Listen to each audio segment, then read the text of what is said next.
At some point in their lives, every board gamer has an idea for a design. A few weeks ago, I came up with this one. This is a game designed for the classroom teacher that plays well with up to 30 players. Stick around on Legendary Tactics and I'll show you what it is.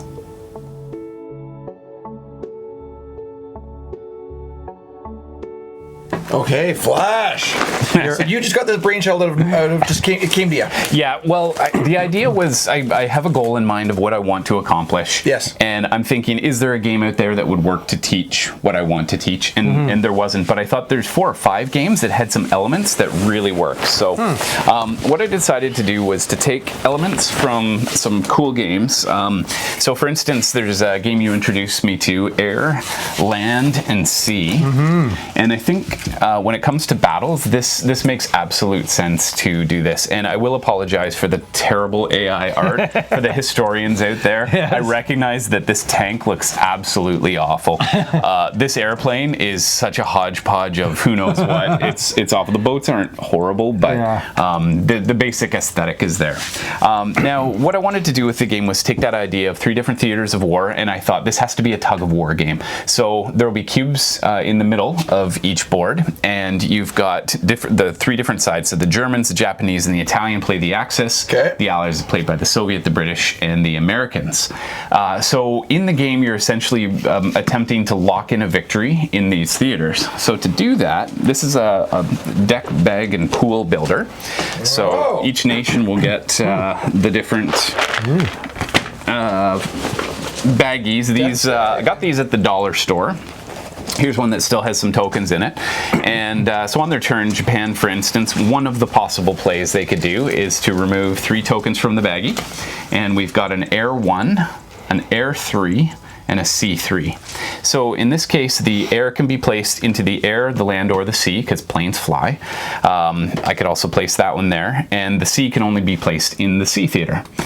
So I could say I'm going to place this 3 and this 3, and you can send one back to your docks and say, you know, I'm not ready to deploy that. But if you did decide to separate, you could say, okay, I'm going to send 1 air there, and I'll send 1 sea here. The only problem is it costs more money to deploy to different theaters. So what would only cost me in this case, every nation has 2 different tracks. The first is the starting income track, and that can go up or down in the game, and the second is the popular opinion. So popular opinion is important in the game because if you ever get below -10, your country goes into revolt. Oh boy. You coup, you're out of the game. So this is essentially the manufacturing zone. So when you choose to create something, you build the units out of here, you add them to your available pool.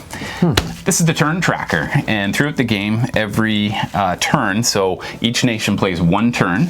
They alternate, German, then Soviets, then Japanese, then British, then the Italian, then the American. That represents 4 months of the war. So it starts accurately in September 1939.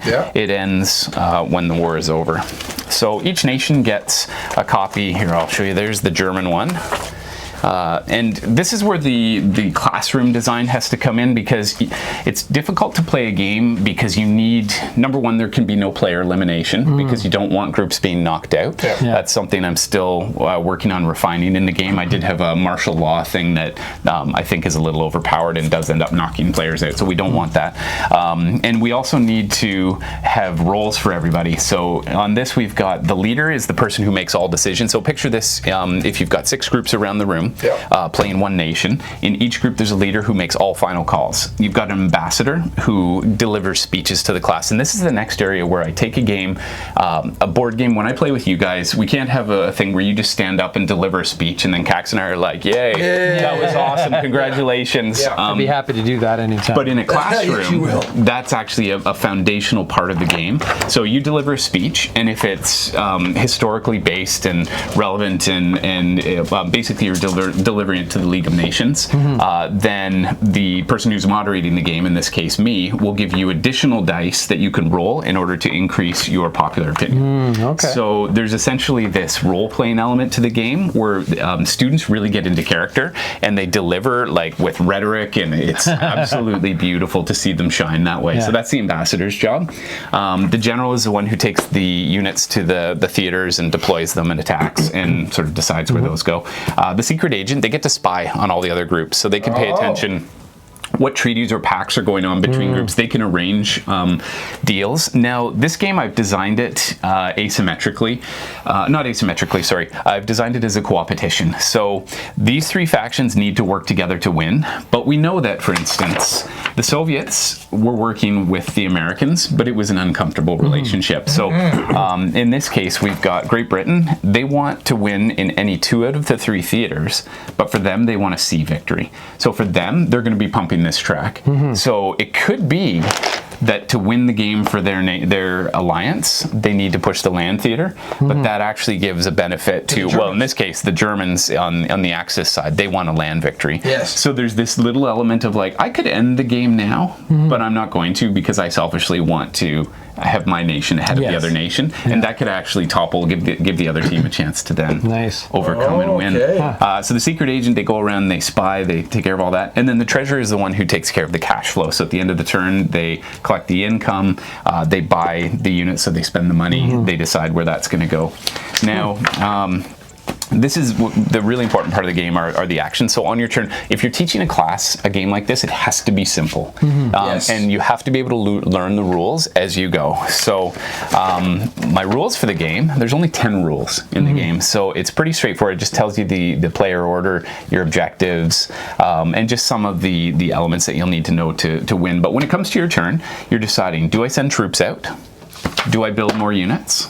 Do I invest, which increases my long-term income? Do I give speech, which allows me to improve my popular opinion? Do I sabotage, which is where I draw some tokens from my bag and I sacrifice one of those in order to randomly pick one from another bag? So you could sacrifice a 1 to try to knock out a 5. So that's kind of neat. The radio ad, one other element to the game is there are sanction cards, and you do need a big fuzzy dice. Yeah, of course you do. Just to make Who doesn't need a big fuzzy dice? But so I've got sanction cards and research cards. So these are the research cards. And so on your track here, let's say the Soviets hit 4 popular opinion, then they trigger one of these research cards. If they ever get down to -4, then they get a sanction card. So these give you special powers in the game, just, coastal defense system. So land units can be placed in the sea theater until you roll a 1 or 2 at the end of your turn. Got it. I lost the power right away. Wow. So I had this, but then that can. So it's a way that it doesn't become overpowered. So there's other things, deploy anti-air. So land units can be placed in the air theater. Sea units can be placed. How about this one? Espionage. Remove any 1 cube from any 1 theater of war that isn't finished, and reduce that track by the value on the cube. So those are just ways that you can surprise your opponents. So you've got like some track push pulls going on. Exactly. Okay. And then you get some interplay between the different groups. So you get some interaction. And then martial law is something I think I'll actually remove from the game, but that's where you basically just set your popular opinion to -10, set your income to 15, and then you're on the precipice of war. But then you drop a coup cube in your bag, and if you ever pull that cube, then your team is eliminated. But I got to get rid of that. It's just too overpowering. So that's the game in a nutshell. Neat. So how did you come up with the idea? What was the... Well, partly Churchill is a game that inspired the idea that you're working together for a common front, but it's an uncomfortable alliance where you want your interests to surpass the interests of the other people. Air, Land, and Sea is another one. Also, Blitzkrieg is another one with the idea the tracks look familiar. The tug of war. And then I've had a few other designs where I've had sort of the role playing where students speak actively to the class and talk about it. So so that you can reward them with a statistical benefit by getting into character. And I love your idea of oh, sorry to cut you off. I love your idea of the popular opinion and having that in the game. I also love all the different kind of different functions and rules that you've added into the game. That's a really... So the popular opinion it makes some interesting strategic decisions, because when you deploy to a theater, you have to reduce either your income by 1, because it costs to do that, or you reduce your popular opinion, i.e. you've sent soldiers off to die. Right. And so thematically I think it works, but it's cool because once you get down to -3, suddenly you're like, ooh, do we really want to trigger a negative effect, or should we just start to reduce income? Right. And so there's some interesting decisions in the game that way. Right. And I know Mr. President, the popular opinion kind of runs very strong into that game as well. Yes. So that's a neat... now, how long does this take to put together? About a week. Yeah? Yeah, Oh, wow. I went hard. Yeah. I spent days and hours, and I went because I had a deadline, because I needed to teach it. So I'm actually using this in a theory of knowledge class, and in that class I'm talking about what is the usefulness of simulations to teach history. And in this case, I think there's many failures. So ways in which, for instance, I want the United States to be part of the war, but they technically don't actually enter the war until somewhere around around here, 41. right? Just January 42. Or when was Pearl Harbor? Because that was when they really December started. 41. December 41. Yeah. So January, that's when they'd enter. So I could remove them and say put France in the game, who had very well, they were out by 1940. That's right. They were done by then. So really my interest in the game is historiography. I mean, where do we place emphasis?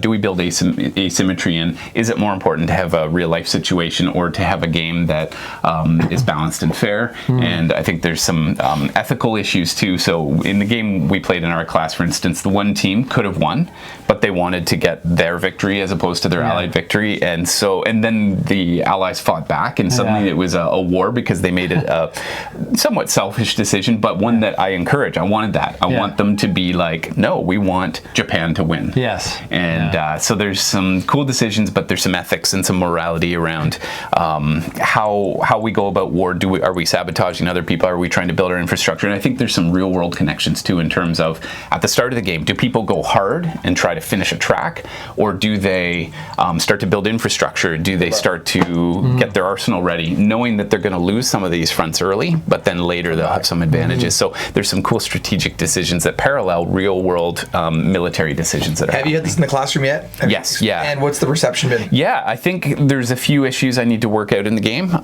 but overall I think it went fairly well. You should probably ask the students rather than me though, because I'm biased. You had no one revolting against it though. That's right. You had no one walk out on you. No, exactly. Okay, well that's a good start. They had no choice. We did it in 2 class periods, so it was about one half a period to teach and then 2 periods to play. So I think the play time was about right in where the game finished. So, okay. And last question, what's the one thing you really hope they walk away with? I think with this one, they need to work with their allies, and it teaches them that you can't do it alone. And if you work towards your own goals, you'll probably fail. But if you can work together and learn to sacrifice and say, okay, we 3 will win the war, you will come out on top, and I'm okay with that because we're allies and we're friends, and we did together. And so I think that idea of sometimes there are plays that will be really beneficial to you, and you can't take that play because you need a play that's beneficial to the alliance. And so thinking broadly, strategically, instead of narrowly and tactically on your interesting. Well, thanks for your walkthrough today, Flash. No worries. It's been really interesting. This is one that I think I'd like to make it accessible to people. I've never started Teachers Pay Teachers account, but I think I'll do that for this. So if you want to get it, we'll put the links in the description. And I think it's something that could be fun to bring a history class to life. So that's wonderful. Thanks for listening to the game. Yeah. Now make sure you get out there. Get gaming. And be legendary.